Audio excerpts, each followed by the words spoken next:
ನಮಸ್ಕಾರ, good morning. 30 ನಿಮಿಷ 30 ಸುದ್ದಿಗೆ ಸ್ವಾಗತ. ನಾನು ಪೃಥ್ವಿರಾಜ್ ಹಾರ್ನಹಳ್ಳಿ. 30 ನಿಮಿಷ 30 ಸುದ್ದಿಯಲ್ಲಿ ರಾಜ್ಯ, ದೇಶ, ವಿದೇಶದಲ್ಲಿ ಆಗಿರುವಂತಹ ಪ್ರಮುಖ ಬೆಳವಣಿಗೆಗಳ ಸುದ್ದಿಗಳನ್ನು ಒಂದೊಂದಾಗಿ ನಿಮ್ಮ ಮುಂದೆ ಇಡ್ತಾ ಹೋಗ್ತೀನಿ, ನೋಡ್ತಾ ಹೋಗೋಣ.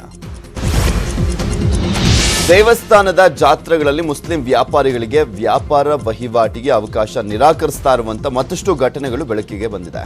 ಕರಾವಳಿ, ಮಲೆನಾಡು ಜಿಲ್ಲೆಗಳಲ್ಲಿ ಕಾಣಿಸಿಕೊಂಡಿದ್ದಂಥ ಈ ಬೆಳವಣಿಗೆ ರಾಜಧಾನಿ ಬೆಂಗಳೂರು ಬಳಿಕ ಈಗ ಬಯಲು ಸೀಮೆ ಜಿಲ್ಲೆಗಳಾದಂಥ ಹಾಸನ, ತುಮಕೂರುಗಳಲ್ಲೂ ಕೂಡ ಕಂಡುಬಂದಿದೆ. ಇನ್ನು ಉಡುಪಿಯಲ್ಲಿ ಧರ್ಮ ಅಸಹಕಾರ ಚಳವಳಿ ಮುಂದುವರೆದಿದೆ.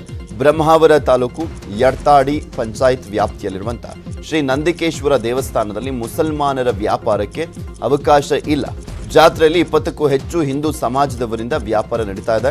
ಮುಸಲ್ಮಾನರ ವ್ಯಾಪಾರಕ್ಕೆ ಹಿಂದೂ ಜಾಗರಣ ವೇದಿಕೆ ತಡೆಯನ್ನು ನೀಡಿದೆ. ಇನ್ನು ತುಮಕೂರಲ್ಲೂ ಕೂಡ ಜಾತ್ರಾ ಸಮಾರಂಭಗಳಲ್ಲಿ ಮುಸ್ಲಿಂ ವರ್ತಕರ ವ್ಯಾಪಾರಕ್ಕೆ ವಿರೋಧಿಸಲಾಗಿದೆ. ಪ್ರಸಿದ್ಧ ಯಡಿಯೂರು ಸಿದ್ಧಲಿಂಗೇಶ್ವರ ಜಾತ್ರೆಯಲ್ಲೂ ಕೂಡ ಅನ್ಯ ಧರ್ಮೀಯರಿಗೆ ಅವಕಾಶ ಕೊಡಬೇಡಿ ಅಂತ ಬಜರಂಗದಳ ಜಿಲ್ಲಾ ಸಂಚಾಲಕ ಹರೀಶ್ ನೇತೃತ್ವದಲ್ಲಿ ಯಡಿಯೂರು ಸಿದ್ಧಲಿಂಗೇಶ್ವರ ದೇವಾಲಯದ ವ್ಯವಸ್ಥಾಪಕ ಅಧಿಕಾರಿ ಮಂಜುನಾಥ್ಗೆ ಮನವಿಯನ್ನ ಮಾಡಲಾಗಿದೆ. ಕುಣಿಗಲ್ ತಾಲೂಕಿನಲ್ಲಿರುವಂತಹ ಯಡಿಯೂರು ಸಿದ್ಧಲಿಂಗೇಶ್ವರ ದೇವಾಲಯದಲ್ಲಿ ಏಪ್ರಿಲ್ 1ರಿಂದ ಏಪ್ರಿಲ್ 14ರವರೆಗೆ ನಡೆಯಲಿರುವಂತಹ ಸಿದ್ಧಲಿಂಗೇಶ್ವರ ಜಾತ್ರೆ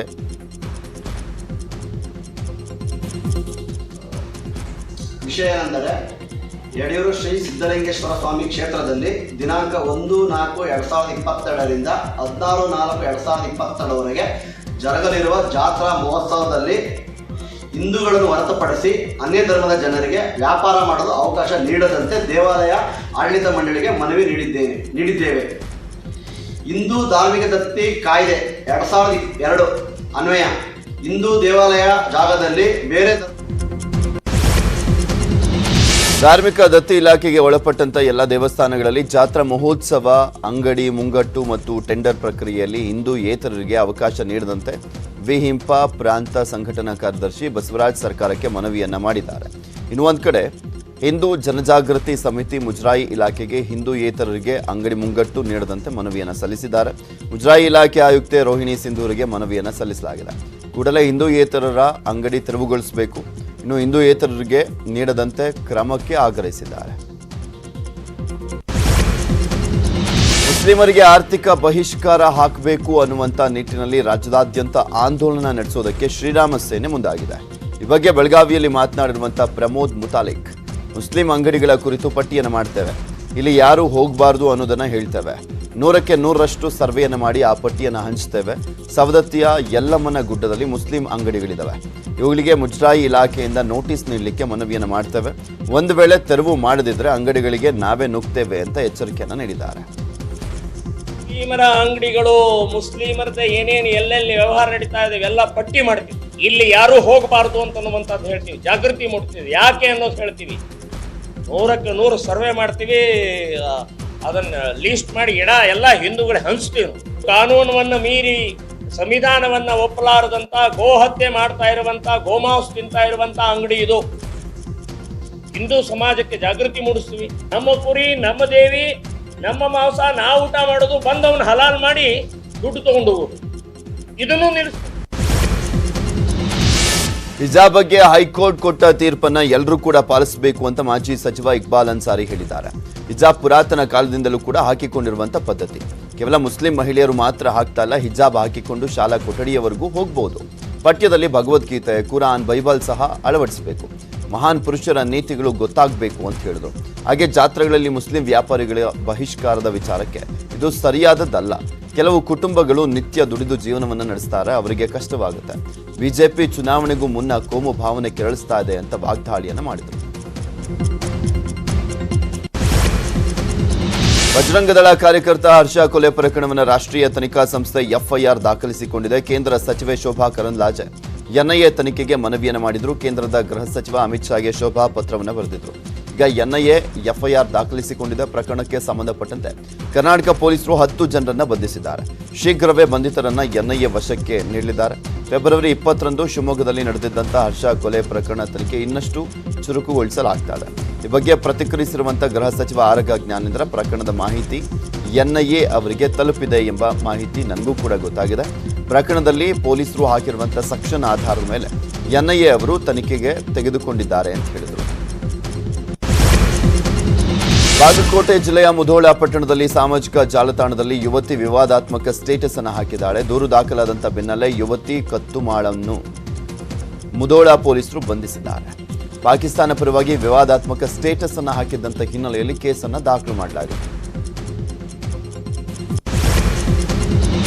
ಜೇಮ್ಸ್ ಸಿನಿಮಾ ಬಾಕ್ಸ್ ಆಫೀಸ್ನಲ್ಲಿ ಅಕ್ಷರಶಃ ಅಬ್ಬರಿಸಿದೆ. ಈ ಚಿತ್ರ 4 ದಿನಕ್ಕೆ ವಿಶ್ವ ಮಟ್ಟದ ಕಲೆಕ್ಷನ್ನಲ್ಲಿ 100 ಕೋಟಿ ರೂಪಾಯಿ ಕ್ಲಬ್ ಸೇರಿದೆ. ಪುನೀತ್ ಹೀರೋ ಆಗಿ ಕಾಣಿಸಿಕೊಂಡಂತ ಕೊನೆಯ ಸಿನಿಮಾ ಇಷ್ಟು ದೊಡ್ಡ ಕಲೆಕ್ಷನ್ ಮಾಡಿರುವಂಥದ್ದು ಸಹಜವಾಗಿಯೇ ಅವರ ಅಭಿಮಾನಿಗಳ ಸಂತಸಕ್ಕೆ ಕಾರಣವಾಗಿದೆ. ಈ ಖುಷಿಯನ್ನು ಹಂಚಿಕೊಳ್ಳೋಕೆ ಬೆಂಗಳೂರಿನಲ್ಲಿ ಚಿತ್ರತಂಡ ಸಕ್ಸಸ್ ಮೀಟ್ ಅನ್ನು ನಡೆಸಿತು. ಸಕ್ಸಸ್ ಮೀಟ್ಗೆ ಅತಿಥಿಯಾಗಿ ಹ್ಯಾಟ್ರಿಕ್ ಹೀರೋ ಶಿವರಾಜ್ ಕುಮಾರ್ ಆಗಮಿಸಿದ್ರು. ಕಾರ್ಯಕ್ರಮದಲ್ಲಿ ಮಾತನಾಡಿದಂಥ ಶಿವಣ್ಣ, ಅಪ್ಪು ಚಿಕ್ಕ ಮಗುವಿನಿಂದ ನೋಡಿದ್ದಾನೆ, 3 ಜನ ಜೊತೆಯಾಗಿರ್ತಿದ್ವಿ, ಅಪ್ಪು ಹೃದಯಕ್ಕೆ ಕನೆಕ್ಟ್ ಆಗ್ತಾ ಇದ್ದ, ಅಪ್ಪು ಅಪರೂಪದ ನಟ, ಅಪ್ಪುಗೆ ಡಬ್ಬಿಂಗ್ ಮಾಡುವಾಗ ನೋವಿನಿಂದಲೇ ವಾಯ್ಸನ್ನು ಕೊಟ್ಟೆ, ಜೇಮ್ಸ್ 100 ಕೋಟಿ ಗಳಿಸಿದ್ದಕ್ಕೆ ಅಭಿಮಾನಿಗಳೇ ಕಾರಣ ಅಂತ ಹೇಳಿದ್ರು. ಸಡನ್ ಆಗಿ ನಮ್ಮ ಒಂದು ವಸ್ತು ಹೋಗ್ಬಿಟ್ಟ ಮೇಲೆ ಏನ್ ಮಾಡ್ಬೇಕು, ಏನ್ ರಿಯಾಕ್ಟ್ ಮಾಡ್ಬೇಕಂತ ಗೊತ್ತಾಗಲ್ಲ. ಅಂಥದ್ರಲ್ಲೂ ಸ್ಟ್ರಾಂಗ್ ಆಗಿ ನಿಂತು, ಆಮೇಲೆ ನಮ್ಮ ಕೈಲಿ ಬೇರೆ ಬಂದು ಕೇಳಿದ್ರು ಡಬ್ಬಿಂಗ್ ಮಾಡಿಬಿಡಿ ಅಂತ. ನಾನು ಅಯ್ಯೋ ಹೆಂಗ್ ಮಾಡಲಿ, ನನಗೆ first of all Appu voice match ಮಾಡೋಕ್ಕೆ ಆಗಲ್ಲ. ಯಾಕಂದ್ರೆ ಇನ್ನೊಬ್ಬ ಆಕ್ಟರ್ ಇನ್ನೊಬ್ಬನ ಶೂಸಲ್ಲಿ ಯಾರೇ ಅಣ್ಣ ತಮ್ಮ ಇರ್ಬೋದು, ಬ್ಲಡ್ ಇರ್ಬೋದು, ಬಟ್ ಆ ಶೀಜಂಗೆ ನುಗ್ಗಕ್ಕಾಗಲ್ಲ. ಅದು ಅಪ್ಪು ಮಾಡೋಂಥ ಕ್ಯಾರೆಕ್ಟರ್ ಯಾರು ನುಗ್ಗಕ್ಕಾಗಲ್ಲ, ಬಹಳ ಕಷ್ಟ. ಯಾಕಂದ್ರೆ ಅವನೊಂಥರ ಅಪರೂಪವಾದ ಆಕ್ಟರ್, ಅವನು ವೆರಿ ಡಿಫ್ರೆಂಟ್. ವಿಪಕ್ಷ ನಾಯಕ ಸಿದ್ದರಾಮಯ್ಯ ತವರು ಮೈಸೂರು ಜಿಲ್ಲೆ ಸಿದ್ದರಾಮನಹುಂಡಿಯಲ್ಲಿ ಅದ್ದೂರಿ ಜಾತ್ರೆ ನಡೀತಾ ಇದೆ. ಶ್ರೀ ಸಿದ್ದರಾಮೇಶ್ವರ ಚಿಕ್ಕಮ್ಮ ತಾಯಿ ಜಾತ್ರಾ ಮಹೋತ್ಸವದಲ್ಲಿ ವಿಪಕ್ಷ ನಾಯಕ ಸಿದ್ದರಾಮಯ್ಯ ಭಾಗಿಯಾಗಿ ಸಿದ್ದರಾಮೇಶ್ವರನಿಗೆ ಪೂಜೆಯನ್ನು ಸಲ್ಲಿಸಿದರು. ಪ್ರತಿ 3 ವರ್ಷಕ್ಕೆ ಒಮ್ಮೆ ಜಾತ್ರಾ ಮಹೋತ್ಸವ ನೆರವೇರುತ್ತೆ. ಜಾತ್ರೆಯಲ್ಲಿ ಭಾಗಿಯಾಗಿ ಮಾತನಾಡಿದಂಥ ಸಿದ್ದರಾಮಯ್ಯ, ನಮ್ಮೂರಿನ ಜಾತ್ರೆಗೆ ನಾನು ಯಾವಾಗಲೂ ಕೂಡ ತಪ್ಪಿಸಿಲ್ಲ. ಸಚಿವನಾಗಿದ್ದಾಗಲೂ ಕೂಡ ಬಂದಿದೆ, ಮುಖ್ಯಮಂತ್ರಿ ಆಗಿದ್ದಾಗಲೂ ಕೂಡ ಬಂದಿದೆ, ಈಗಲೂ ಬಂದಿದ್ದೇನೆ. ಇಲ್ಲಿ ಬಂದು ಹೋಗೋದೇ ಖುಷಿ ಅಂತ ಸಂತೋಷವನ್ನು ಹಂಚಿಕೊಂಡರು.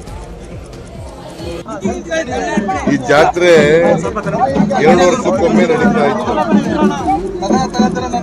ಆಮೇಲೆ 3 ವರ್ಷಕ್ಕೊಮ್ಮೆ ನಡೆಯಲಿಕ್ಕೆ ಪ್ರಾರಂಭ ಆಯಿತು. ಈಗ ಕೊರೋನಾ ಇದ್ದದ್ರಿಂದ ಹಬ್ಬ ಈಗ 6 ವರ್ಷಗಳ ನಂತರ ನಡೀತಾ ಇದೆ. ನಾನು ಈ ಸಿದ್ದರಾಮೇಶ್ವರನ ಜಾತ್ರೆಗೆ ಯಾವಾಗಲೂ ತಪ್ಪಿಸ್ಕೊಂಡಿಲ್ಲ.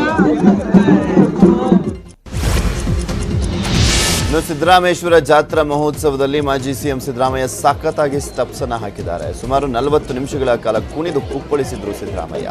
ಜಾನಪದ ವಾದ್ಯಗಳಿಗೆ ತಕ್ಕಂತೆ ಸಿದ್ದು ಹೆಜ್ಜೆಯನ್ನ ಹಾಕಿದ್ದಾರೆ. ಸಿದ್ದರಾಮಯ್ಯರನ್ನ ಅವರ ಡ್ಯಾನ್ಸ್ ಅನ್ನು ನೋಡಲಿಕ್ಕೆ ಅವರ ಅಭಿಮಾನಿಗಳು ಮುಗಿಬಿದ್ರು. ಇನ್ನು ಅಪ್ಪನ ಡ್ಯಾನ್ಸ್ ಬಗ್ಗೆ ಮಗ ಯತೀಂದ್ರ ಸಿದ್ದರಾಮಯ್ಯ ಮಾತನಾಡಿ, ಈ ವಯಸ್ಸಿನಲ್ಲಿ ಅಪ್ಪ ವೀರನ ಕುಣಿತ ಮಾಡ್ತಾರೆ ಅಂತ ಅಂದ್ಕೊಂಡಿರಲಿಲ್ಲ, ಜನರ ಉತ್ಸಾಹವನ್ನು ನೋಡಿ ಡ್ಯಾನ್ಸ್ ಮಾಡಿದ್ದಾರೆ ಅಂತ ಹೇಳಿದರು.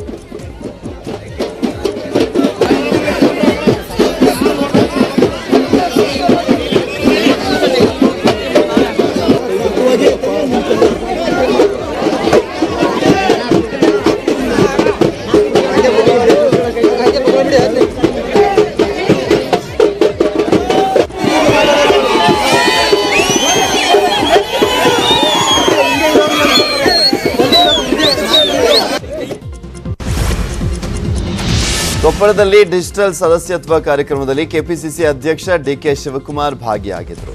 ಕಾರ್ಯಕ್ರಮದಲ್ಲಿ ಮಾತನಾಡಿದಂಥ ಡಿಕೆಶಿ, ರಾಮನಗರ ಜಿಲ್ಲೆಗಿಂತ ಹೆಚ್ಚು ಸದಸ್ಯತ್ವ ಮಾಡಿದ್ದೀರಿ, ಅದಕ್ಕೆ ನಾನು ಅಭಿನಂದನೆಯನ್ನು ಸಲ್ಲಿಸ್ತೇನೆ. ಬೆಳಗುತ್ತಿದೆ ಕಾಂಗ್ರೆಸ್ ಜ್ಯೋತಿ ಬೆಳಗುತ್ತಿದೆ. ಬಿಜೆಪಿ ಸರ್ಕಾರ ಪಿಕ್ ಪಾಕೆಟ್ ಮಾಡ್ತಾ ಇದೆ. ನಾವು ಒಳ್ಳೆ ಸರ್ಕಾರ ಕೊಟ್ಟರು, ನಮ್ಮನ್ನ ಸೋಲಿಸಿದ್ರು. ಬಿಜೆಪಿ ಬಂದ ಮೇಲೆ ಎಲ್ಲ ಕಡೆ ಭ್ರಷ್ಟಾಚಾರ ನಡೀತಾ ಇದೆ ಅಂತ ಕಿಡಿಕಾರಿದರು. ಗುಜರಾತ್ ವಿಧಾನಸಭಾ ಚುನಾವಣೆ ಜೊತೆಗೆ ಕರ್ನಾಟಕದಲ್ಲೂ ಕೂಡ ಚುನಾವಣೆ ಆಗಬಹುದು ಅಂತ ಕೆಪಿಸಿಸಿ ಕಾರ್ಯಾಧ್ಯಕ್ಷ ಸತೀಶ್ ಜಾರಕಿಹೊಳಿ ಅಚ್ಚರಿಯ ಹೇಳಿಕೆಯನ್ನು ನೀಡಿದ್ದಾರೆ. ಈಗಾಗಲೇ ಎಲ್ಲ ಕಡೆ ಬಿಜೆಪಿ ಸರ್ವೆ ಮಾಡ್ತಾ ಇದೆ. ಹೀಗಾಗಿ ಗುಜರಾತ್ ಚುನಾವಣೆ ಜೊತೆಗೆ ಕರ್ನಾಟಕದಲ್ಲೂ ಕೂಡ ಎಲೆಕ್ಷನ್ ಆದರೂ ಆಗ್ಬೋದು, ಅಷ್ಟರಲ್ಲೇ ನಾವು ತಯಾರಿಯಲ್ಲಿರಬೇಕು, ಕಾಂಗ್ರೆಸ್ ಗೆಲ್ಲಿಸೋದಕ್ಕೆ ತಯಾರಿಯನ್ನ ಮಾಡ್ತಿದ್ದೇವೆ ಅಂತ ಹೇಳಿದ್ರು. ಇನ್ನು ಇದೇ ವೇಳೆ ಲಖನ್ ಜಾರಕಿಹೊಳಿ ಬಿಜೆಪಿ ಸೇರ್ಪಡೆ ಬಗ್ಗೆ ರಿಯಾಕ್ಷನ್ ಕೊಟ್ಟಂತಹ ಸತೀಶ್ ಜಾರಕಿಹೊಳಿ, ಬಿಜೆಪಿ ವಿಚಾರವನ್ನ ಬಿಜೆಪಿಯವರನ್ನೇ ಕೇಳಬೇಕು ಅಂತ ಹೇಳಿದ್ರು. ಉತ್ತರ ಪ್ರದೇಶದಲ್ಲಿ 2ನೇ ಬಾರಿ ಸಿಎಂ ಯೋಗಿ ಆದಿತ್ಯನಾಥ್ ಇಂದು ಪ್ರಮಾಣ ವಚನವನ್ನು ಸ್ವೀಕರಿಸಲಿದ್ದಾರೆ. ಲಕ್ನೋದಲ್ಲಿ ನಡೆಯಲಿರುವಂತಹ ಅದ್ದೂರಿ ಪ್ರಮಾಣ ವಚನ ಸ್ವೀಕಾರ ಸಮಾರಂಭದಲ್ಲಿ ಪ್ರಧಾನಿ ನರೇಂದ್ರ ಮೋದಿ, ಗೃಹ ಸಚಿವ ಅಮಿತ್ ಶಾ, ರಾಜನಾಥ್ ಸಿಂಗ್ ಭಾಗಿಯಾಗಲಿದ್ದಾರೆ. ಬಿಜೆಪಿ ಆಡಳಿತದ ಮುಖ್ಯಮಂತ್ರಿಗಳು ಮುಖೇಶ್ ಅಂಬಾನಿ ಸೇರಿದಂತೆ ಹಲವು ಉದ್ಯಮಿಗಳು ಕೂಡ ಪಾಲ್ಗೊಳ್ಳುವಂತ ನಿರೀಕ್ಷೆ ಇದೆ. ಬಾಲಿವುಡ್ ನಟ ಅಕ್ಷಯ್ ಕುಮಾರ್, ಕಂಗನಾ ರಣಾವತ್, ಬೋನಿ ಕಪೂರ್ ಸೇರಿದಂತೆ ಹಲವಾರು ಬಾಲಿವುಡ್ ತಾರೆಯರಿಗೂ ಕೂಡ ಆಹ್ವಾನವನ್ನು ನೀಡಲಾಗಿದೆ. ಚಿಕ್ಕಬಳ್ಳಾಪುರ ಜಿಲ್ಲೆಯ ನಂದಿಗಿರಿಧಾಮಕ್ಕೆ ಪ್ರವಾಸಿಗರಿಗೆ ವೀಕೆಂಡ್ ಪ್ರವೇಶ ಮುಕ್ತಗೊಳಿಸಲಾಗಿದೆ. ಪ್ರವಾಸಿಗರು ಆನ್ಲೈನ್ ಮತ್ತು ಆಫ್ಲೈನ್ ಪ್ರವೇಶ ಪತ್ರ ಪಡೆಯಬೇಕು. 50% ಆನ್ಲೈನ್ ಮತ್ತು 50% ಆಫ್ಲೈನ್ ಪ್ರವೇಶ ಇರಲಿದೆ. ವೀಕೆಂಡ್ ಪ್ರವೇಶಕ್ಕೆ ಶುಕ್ರವಾರ ಸಂಜೆ 6 ಗಂಟೆಯೊಳಗೆ ಟಿಕೆಟ್ ಅನ್ನು ತೆಗೆದುಕೊಳ್ಳಬೇಕು. ಗಿರಿಧಾಮದ ಮೇಲ್ಭಾಗದಲ್ಲಿ 1000 ದ್ವಿಚಕ್ರ ವಾಹನಗಳು ಮತ್ತು 300 ಲಘು ವಾಹನಗಳಿಗೆ ಮಾತ್ರ ಅವಕಾಶವನ್ನು ನೀಡಲಾಗಿದೆ. ಗಿರಿಧಾಮದ ಪ್ರವೇಶ ದ್ವಾರದಲ್ಲಿಯೇ ಟಿಕೆಟ್ ಅನ್ನು ಚೆಕ್ ಮಾಡಲಾಗುತ್ತೆ. ಚಿಕ್ಕಮಗಳೂರಿನಿಂದ ದತ್ತಪೀಠಕ್ಕೆ ಸಂಚರಿಸ್ತಾ ಇದೆ ಬಸ್. ಚಾಲಕನ ನಿಯಂತ್ರಣ ತಪ್ಪಿ ಕಂದಕಕ್ಕೆ ಪಲ್ಟಿಯಾಗಿದೆ ಬಸ್ಸು. ದತ್ತಪೀಠ ಮಾರ್ಗದ ಅತ್ತಿಗುಂಡಿ ಬಳಿ ಖಾಸಗಿ ಬಸ್ ಪಲ್ಟಿ ಹೊಡೆದು ಕಂದಕಕ್ಕೆ ಬಿದ್ದಿದೆ. ಬಸ್ನಲ್ಲಿದ್ದಂಥ 6 ಮಂದಿಗೆ ಗಾಯಾಳುಗಳಾಗಿದ್ದು ಅವರನ್ನು ಆಸ್ಪತ್ರೆಗೆ ದಾಖಲಿಸಲಾಗಿದೆ. ಬೆಂಗಳೂರು ಗ್ರಾಮಾಂತರ ಜಿಲ್ಲೆ ದೇವನಹಳ್ಳಿಯಲ್ಲಿ 2 ಲಾರಿಗಳ ನಡುವೆ ಡಿಕ್ಕಿಯಾಗಿ ಸ್ಥಳದಲ್ಲೇ ಹೊತ್ತಿ ಉರಿದಿದೆ. ಚಿಕ್ಕಬಳ್ಳಾಪುರದಿಂದ ಬೆಂಗಳೂರಿನ ಕಡೆಗೆ ಹೋಗ್ತಾ ಇದ್ದಂಥ ವೇಳೆ ಈ ಒಂದು ಘಟನೆ ಸಂಭವಿಸಿದೆ. ಓವರ್ಟೇಕ್ ಮಾಡಲಿಕ್ಕೆ ಹೋಗಿ ಲಾರಿಗಳು ಡಿಕ್ಕಿಯಾಗಿವೆ.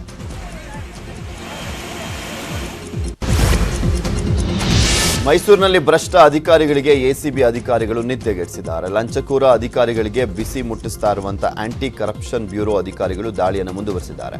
ಮೈಸೂರು ವಸ್ತು ಪ್ರದರ್ಶನ ಸಿಇಒ ಗಿರೀಶ್ ಮನೆ ಮೇಲೆ ಎಸಿಬಿ ದಾಳಿ ನಡೆದಿದ್ದು, ಚರಣ್ ಎಂಬ ಗುತ್ತಿಗೆದಾರನ ಬಳಿ ಲಂಚ ಪಡೆಯುವ ವೇಳೆ ರೆಡ್ ಹ್ಯಾಂಡ್ ಆಗಿ ಸಿಕ್ಕಿಬಿದ್ದಿದ್ದಾನೆ. ಟೆಂಡರ್ ಪಡೆದ ಚರಣ್ಗೆ ಕಾರ್ಯಾದೇಶ ನೀಡಲಿಕ್ಕೆ 1 ಲಕ್ಷ ಲಂಚ ಪಡಿತಾ ಇದ್ದಂಥ ಸಂದರ್ಭದಲ್ಲಿ ಎಸಿಬಿ ಬಲೆಗೆ ಬಿದ್ದಿದ್ದಾನೆ.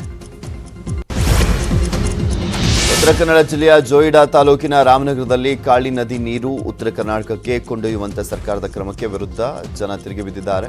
ಸರ್ಕಾರದ ನಿರ್ಣಯದ ವಿರುದ್ಧ ಬೃಹತ್ ಹೋರಾಟ ನಡೆಸಲಾಗುತ್ತದೆ. ಹೋರಾಟದಲ್ಲಿ ಸ್ಥಳೀಯ ಶಾಸಕ ಆರ್.ವಿ. ದೇಶಪಾಂಡೆ, ಮಾಜಿ ಎಂಎಲ್ಸಿ ಎಸ್ಎಲ್ ಗೋಟ್ನೇಕರ್ ಭಾಗಿಯಾಗಿದ್ದರು. ಗೋಟ್ನೇಕರ್ ಭಾಷಣ ವೇಳೆ ಕಾಳಿ ನದಿ ತಿರುವು ಯೋಜನೆ ಹೋರಾಟದ ಮಾತು ಮರೆತು ವೈಯಕ್ತಿಕ ರಾಜಕೀಯ ಮಾತನಾಡಿದ್ದಾರೆ. ಈ ವೇಳೆ ಜನ ನೀರಿನ ಮಾತು ಬಿಟ್ಟು ವೈಯಕ್ತಿಕ ರಾಜಕೀಯ ಮಾತು ತರಬೇಡಿ ಅಂತ ಹೇಳಿದರು. ಜನರ ಮಾತಿಗೆ ಆರ್.ವಿ.ಡಿ. ಮತ್ತು ಗೋಟ್ನೇಕರ್ ತಬ್ಬಿದ್ದಾರೆ. 20 ಸುದ್ದಿಯನ್ನು ನೋಡಿದ್ರಿ. ಉಳಿದ 10 ಸುದ್ದಿಯನ್ನು ನಿಮ್ಮ ಮುಂದೆ ಒಂದೊಂದಾಗಿ ಇಡ್ತಾ ಹೋಗ್ತೀವಿ. ಆದರೆ ಅದಕ್ಕೂ ಮುಂಚೆ ಒಂದು ಸ್ಮಾಲ್ ಬ್ರೇಕ್. ಪಶ್ಚಿಮ ಬಂಗಾಳದ ಬೀರ್ಭೂಮ್ ಜಿಲ್ಲೆಯ 8 ಜನರನ್ನ ಸಜೀವವಾಗಿ ದಹನ ಮಾಡಿದ ಕೃತ್ಯಕ್ಕೂ ಮುನ್ನ ಅವರ ಮೇಲೆ ಮಾರಣಾಂತಿಕ ಹಲ್ಲೆ ನಡೆಸಲಾಗಿತ್ತು ಅಂತ ಮರಣೋತ್ತರ ಪರೀಕ್ಷೆ ವರದಿಯಲ್ಲಿ ತಿಳಿದು ಬಂದಿದೆ. ಬೋಗ್ತಾಯಿ ಗ್ರಾಮಕ್ಕೆ ಭೇಟಿ ನೀಡಿದಂಥ ಸಿಎಂ ಮಮತಾ ಬ್ಯಾನರ್ಜಿ 10 ಕುಟುಂಬದ ಸದಸ್ಯರಿಗೆ ಕಾಯಂ ಸರ್ಕಾರಿ ಹುದ್ದೆ ನೀಡುವುದಾಗಿ ಭರವಸೆಯನ್ನು ನೀಡಿದ್ದಾರೆ. ಹಾಗೆ ಬೆಂಕಿಯ ಹಚ್ಚಿ ಭೀಕರವಾಗಿ ಕೊಲೆಗೈದಂಥ ಪ್ರಕರಣಕ್ಕೆ ಸಂಬಂಧಪಟ್ಟಂತೆ ಪ್ರಮುಖ ಆರೋಪಿ ಟಿಎಂಸಿ ನಾಯಕ ರಾಂಪುರಹಟ್ಟ ಬ್ಲಾಕ್ ಅಧ್ಯಕ್ಷ ಅನರುಲ್ ಹುಸೈನ್ ಎಂಬಾತನನ್ನು ಬಂಧಿಸಲಾಗಿದೆ. ಅಲ್ಲದೆ ನಿರ್ಲಕ್ಷ್ಯ ಆರೋಪದಡಿ ರಾಂಪುರಹಟ್ಟ ಠಾಣೆಯ ಇನ್ಸ್ಪೆಕ್ಟರ್ ತ್ರಿದಿಬ್ ಪ್ರಮಾಣಿಕ್ ಆತನನ್ನು ಅಮಾನತು ಮಾಡಲಾಗಿದೆ. ಪರೀಕ್ಷಾ ಪೇ ಚರ್ಚಾ ಕಾರ್ಯಕ್ರಮದ 5ನೇ ಆವೃತ್ತಿ ಏಪ್ರಿಲ್ 1ರಂದು ನಡೆಯಲಿದೆ. ದೆಹಲಿಯ ತಲ್ಮಾಟೋರಾ ಕ್ರೀಡಾಂಗಣದಲ್ಲಿ ನಡೆಯುವಂಥ ಕಾರ್ಯಕ್ರಮದಲ್ಲಿ ಪ್ರಧಾನಿ ಮೋದಿ ವಿದ್ಯಾರ್ಥಿಗಳೊಂದಿಗೆ ಸಂವಾದವನ್ನು ನಡೆಸಿದ್ದಾರೆ. ಪರೀಕ್ಷಾ ಸಮಯದಲ್ಲಿ ಒತ್ತಡಗಳನ್ನು ಮೀರುವಂಥ ಕುರಿತಾಗಿ ಈ ಸಂವಾದದ ವೇಳೆ ಮೋದಿ ವಿದ್ಯಾರ್ಥಿಗಳಿಗೆ ಸೂಕ್ಷ್ಮ ತಿಳುವಳಿಕೆಯನ್ನು ನೀಡಿದ್ದಾರೆ. ನೆರೆಯ ದ್ವೀಪ ರಾಷ್ಟ್ರ ಶ್ರೀಲಂಕಾದಲ್ಲಿ ಆರ್ಥಿಕತೆ ಕುಸಿತವು ಜನಸಾಮಾನ್ಯರನ್ನ ನಿತ್ಯ ಜೀವನದ ಮೇಲೆ ಗಂಭೀರ ಪರಿಣಾಮ ಬೀರುವಂತೆ ಮಾಡಿದೆ. ಅಗತ್ಯ ವಸ್ತುಗಳ ಬೆಲೆ ಗಗನಕ್ಕೇರಿದೆ. ಅವಶ್ಯಕ ವಸ್ತುಗಳಾದಂಥ ಅಕ್ಕಿ, ಹಾಲಿನ ಪುಡಿ ಸೇರಿದಂತೆ ಹಲವು ದಿನಬಳಕೆಯ ವಸ್ತುಗಳ ಬೆಲೆಯಲ್ಲಿ ದಿಢೀರ್ ಏರಿಕೆಯಾಗಿದೆ. 400 ಗ್ರಾಂ ಹಾಲಿನ ಪುಡಿಯ ಬೆಲೆ 790 ರೂಪಾಯಿ ಆಗಿದೆ. ಲಂಕಾ ರೂಪಿಗೆ ತಲುಪಿರುವಂಥದ್ದು. ಇನ್ನು 1 ಕೆಜಿ ಅಕ್ಕಿಯ ಬೆಲೆ 290 ರೂಪಾಯಿ ಆಗಿರುವಂಥದ್ದು. ಇನ್ನು ಶ್ರೀಲಂಕಾದ ಪ್ರಮುಖ ಆದಾಯ ಮೂಲ ಪ್ರವಾಸೋದ್ಯಮ. ಆದರೆ ಕೋವಿಡ್ನಿಂದಾಗಿ ಕಳೆದ 3 ವರ್ಷಗಳಿಂದ ಈ ಉದ್ಯಮ ಪೂರ್ಣ ನೆಲಕಚ್ಚಿದೆ. ಚೀನಾ ವಿದೇಶಾಂಗ ಸಚಿವ ವಾಂಗ್ ಯಿ ನವದೆಹಲಿಗೆ ಆಗಮಿಸಿದ್ದಾರೆ. ವಾಂಗ್ ಯಿ ಭಾರತದ ವಿದೇಶಾಂಗ ಸಚಿವ ಎಸ್ ಜೈಶಂಕರ್ ಹಾಗೂ ರಾಷ್ಟ್ರೀಯ ಭದ್ರತಾ ಸಲಹೆಗಾರ ಅಜಿತ್ ದೋವಲ್ ಅವರ ಜೊತೆ ಇಂದು ಸರಣಿ ಸಭೆಯನ್ನು ನಡೆಸಿದ್ದಾರೆ. ಪೂರ್ವ ಲಡಾಖ್ನಲ್ಲಿ ಚೀನಾ ಭಾರತದ ನಡುವೆ ಬಿಕ್ಕಟ್ಟು ಸೃಷ್ಟಿಯಾಗಿ ಸಂಧಾನ ಮಾತುಕತೆ ನಡೆದ ನಂತರ ಉಭಯ ದೇಶಗಳ ನಡುವಿನ ಮೊದಲ ಉನ್ನತ ಮಟ್ಟದ ಭೇಟಿ ಇದಾಗಿದೆ. ಮಾಜಿ ಶಾಸಕ ರಮೇಶ್ ಬಂಡಿಸಿದ್ದೇಗೌಡ ಹೆಸರಲ್ಲಿ ನಕಲಿ ಫೇಸ್ಬುಕ್ ಖಾತೆ ತೆರೆದ ಕಿಡಿಗೇಡಿಗಳು ಕಂಡವರಲ್ಲಿ ಹಣಕ್ಕೆ ಬೇಡಿಕೆ ಇಡ್ತಿದ್ದಾರೆ. ಈ ವಿಷಯ ಗೊತ್ತಾಗ್ತಿದ್ದಂತೆ ಎಚ್ಚೆತ್ತಂತ ಶ್ರೀರಂಗಪಟ್ಟಣ ಮಾಜಿ ಶಾಸಕ ಬಂಡಿಸಿದ್ದೇಗೌಡ ನಕಲಿ ಖಾತೆ ನಂಬಿ ಹಣ ಹಾಕದಂತೆ ಸಾರ್ವಜನಿಕರಲ್ಲಿ ಮನವಿ ಮಾಡಿದ್ದಾರೆ. ಅಲ್ಲದೆ ನಕಲಿ ಖಾತೆ ತೆರೆದವರ ಮೇಲೆ ದೂರನ್ನ ದಾಖಲಿಸಿಕೊಳ್ಳುವುದಕ್ಕೆ ತೀರ್ಮಾನವನ್ನು ಮಾಡಿದ್ದಾರೆ. ಹಾಸನ ಜಿಲ್ಲೆಯ ಅರಸೀಕೆರೆ ತಾಲೂಕಿನ ಜೇಸಿಪುರದಲ್ಲಿ ನಡೆದಂತ ಕುರುಕ್ಷೇತ್ರ ನಾಟಕದ ವೇಳೆ ಶಾಸಕ ಕೆಎಂ ಶಿವಲಿಂಗೇಗೌಡರು ಭೀಮನ ಪಾತ್ರದ ಡೈಲಾಗ್ ಅನ್ನ ಹೊಡೆದು ಅಬ್ಬರಿಸಿದ್ದಾರೆ. ಮೊನ್ನೆನೂ ಕೂಡ ಇದೇ ರೀತಿಯಾಗಿ ಮಾಡಿದ್ರು. ಮತ್ತೊಂದು ರೀತಿಯಾದಂತಹ ಒಂದು ಜಾತ್ರೆಯಲ್ಲಿ ದ್ರೌಪದಿಯ ಕುರಿತು ಭೀಮನಾಡುವಂತ ಮಾತಿನ ಡೈಲಾಗ್ ಹೊಡಿತಿದ್ದಂತೆ ಪ್ರೇಕ್ಷಕರೆಲ್ಲ ಶಿಳ್ಳೆ ಚಪ್ಪಾಳೆನ ಹೊಡೆದು ಸಂಭ್ರಮಿಸಿದರು.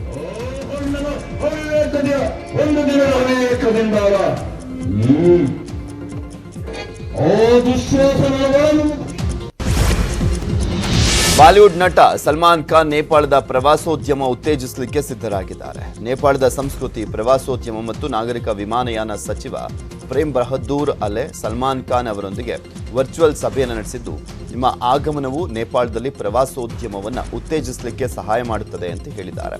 ವಿಶ್ವದ ಅತಿ ಎತ್ತರದ ಶಿಖರ ಹತ್ತುವಂಥದ್ದು ಮತ್ತು ನೇಪಾಳದ ವಿವಿಧ ಪ್ರವಾಸಿ ತಾಣಗಳಲ್ಲಿ ಚಲನಚಿತ್ರ ಚಿತ್ರೀಕರಣ ಮಾಡುವಂಥದ್ದು ಸೇರಿದಂತೆ ಹಲವು ಪ್ರವಾಸೋದ್ಯಮ ತಾಣಗಳನ್ನು ಉತ್ತೇಜಿಸಲಿಕ್ಕೆ ಆಹ್ವಾನಿಸಿದ್ದಾರೆ.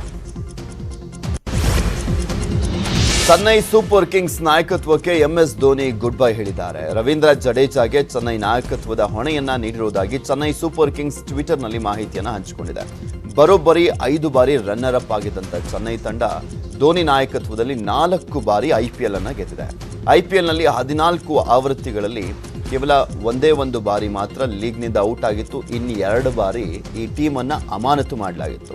ಒಟ್ಟು 220 IPL ಪಂದ್ಯವಾಡಿರುವಂಥ MS ಧೋನಿ 4746 ರನ್ ಗಳಿಸಿದ್ದಾರೆ. ನಾಳೆಯಿಂದ IPL ಹಬ್ಬ ಶುರುವಾಗಿದೆ. ಪಂದ್ಯಗಳನ್ನು ವೀಕ್ಷಿಸಲಿಕ್ಕೆ ಕ್ರೀಡಾಂಗಣದ ಆಸನ ಸಾಮರ್ಥ್ಯದ 25% ಪ್ರೇಕ್ಷಕರಿಗೆ ಪ್ರವೇಶ ನೀಡಲಾಗುತ್ತೆ ಅಂತ ಸಂಘಟಕರು ತಿಳಿಸಿದ್ದಾರೆ. ಈ ಆವೃತ್ತಿಯಲ್ಲಿ ಒಟ್ಟು 74 ಪಂದ್ಯಗಳು ನಡೆಯಲಿವೆ. ವಾಂಖೆಡೆ ಮತ್ತು DY ಪಾಟೀಲ ಕ್ರೀಡಾಂಗಣದಲ್ಲಿ ತಲಾ 20 ಪಂದ್ಯಗಳು, ಬ್ರೆಬೋರ್ನ್ ಮತ್ತು ಪುಣೆಯ MCA ಕ್ರೀಡಾಂಗಣದಲ್ಲಿ ತಲಾ 15 ಪಂದ್ಯಗಳು ನಡೆಯಲಿವೆ. ಪಂದ್ಯಗಳ ಟಿಕೆಟ್ ಮಾರಾಟವನ್ನು ಆರಂಭಿಸಲಾಗಿದೆ.